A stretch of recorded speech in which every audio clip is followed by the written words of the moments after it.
money, they'd have everything. But crushing is the one thing in the world that you can count on to be totally unbiased.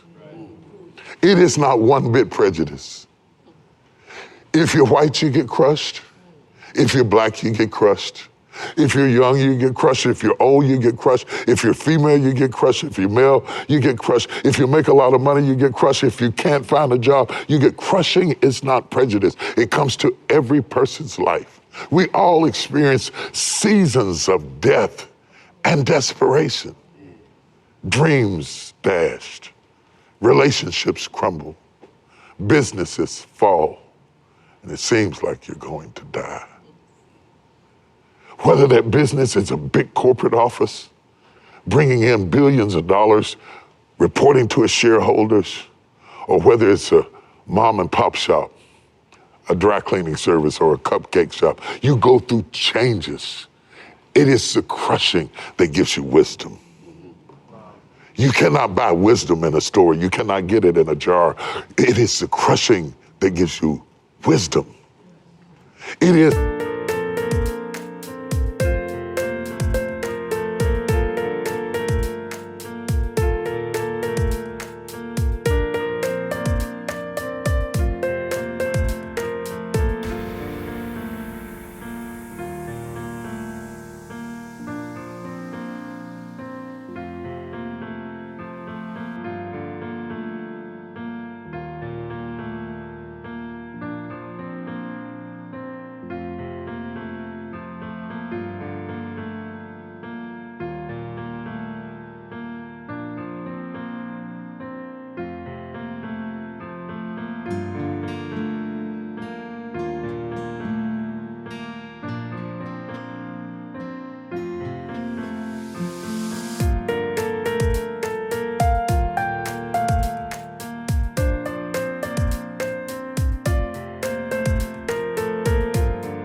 Nelson Mandela, wrongfully in prison, shut up in a prison in the middle of an island for years, never knowing that while he was an inmate, having food shoved to him like a dog to eat off the ground, that he would be the president of South Africa. And if he had not endured the prison, he wouldn't make the presidency. It is the prison that created the presidency. That is what crushing is. It is the ability to endure the wisdom of the vintner. For the vintner knows exactly where to crush you.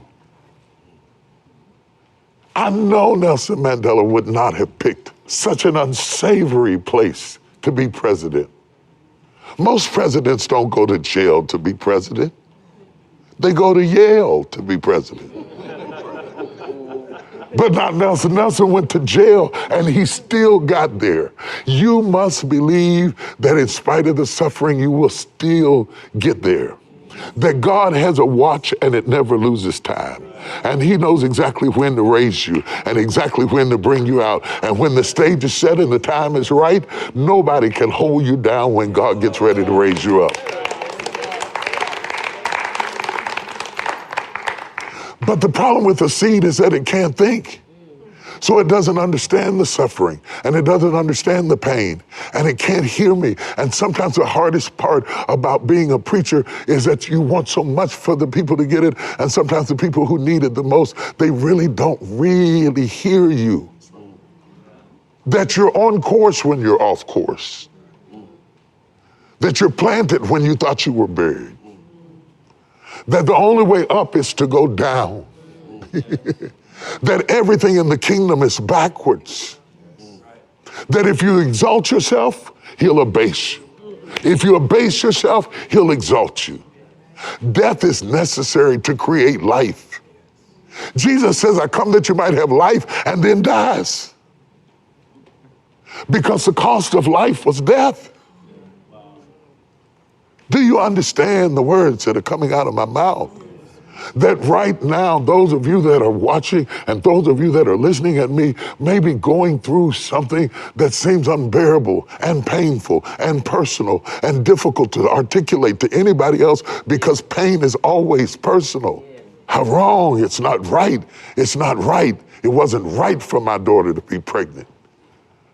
I'm a bishop seen all over the country. It's not right for us to have a private moment in a public place. It's not right that my mother, who was the smartest person I have ever seen in my life, would gradually have her mind peeled back like an onion until she couldn't tell a banana from an orange. It's not right.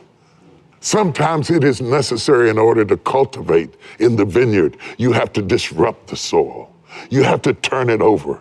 You have to disrupt everything around it. You have to pull some weeds sometimes. You got to uproot some plants. You have to cause this evil in order to get where you want to go. And it's messy and it's dirty and it's not right, but it's necessary. And we feel pain. And sometimes it's pain we don't even have anybody to talk to about. Private, secret pain, pain locked up behind your lips, pain behind your makeup, pain behind your nice clothes. Sometimes you dress up to hide so nobody can see how deep down inside you're hurting. Intimacy is intimacy, and yet nobody sees intimacy. And so I paint this face of who you think I am and smile the way you want me to smile, and I perform for you, and that's the only reason I get tired of you.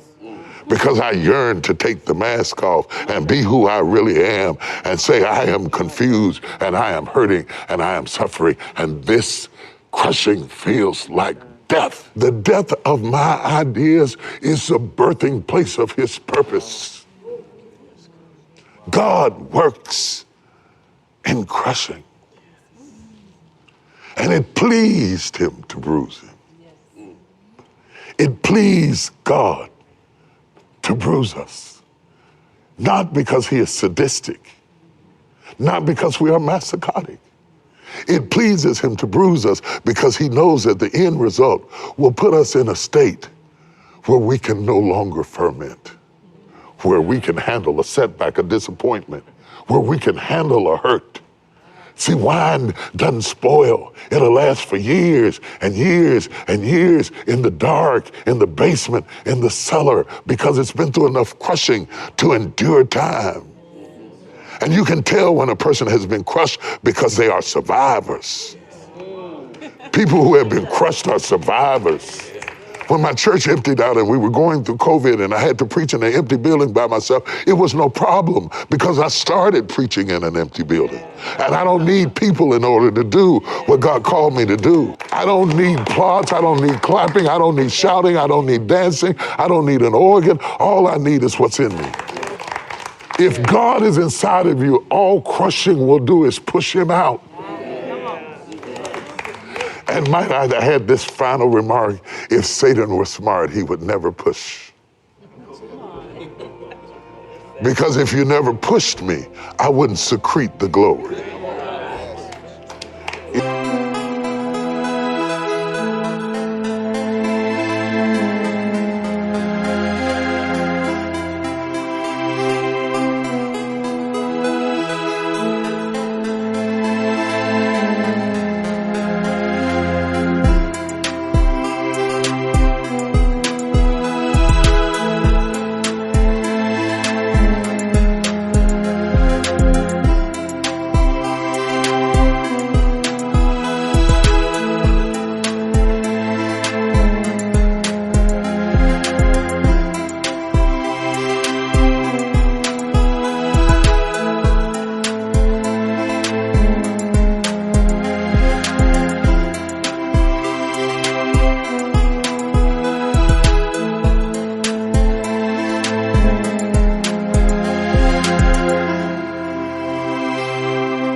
If you never pushed me, I would have never found out who I was. If you never pushed me, I would have never found out what I could do. If you never pushed me, I would have never found out what I could be.